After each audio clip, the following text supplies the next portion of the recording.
Ассалаумағалейкум, ардақты ағайын. Бүгін халықтың өтініші бойынша Түрген ауылындағы су құбыры құрылысының сапасын өз көзіммен көруге бардым. Өкінішке қарай көрген жағдай көңіл көншітпеді. Құбыр жүргізілген жерлерде жұмсақ топырақ төселмеген. Бетон құдықтар шөгіп сынып жатыр. Ал техникалық және авторлық бақылау тарапынан ешқандай бақылау жоқ. Мұндай немқұрайлылық тек сапасыз жұмыс емес, бұл мемлекеттік қаржының рәсуа болуы.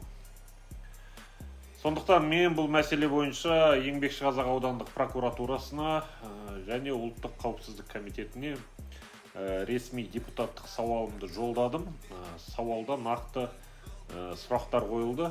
Жұмсақ грунт неге төселмеген, техникалық және авторлық бақылау неге әрекетсіз отыр, құдықтар не себепті сынып жатыр, және сол шығындарды кім өтейді.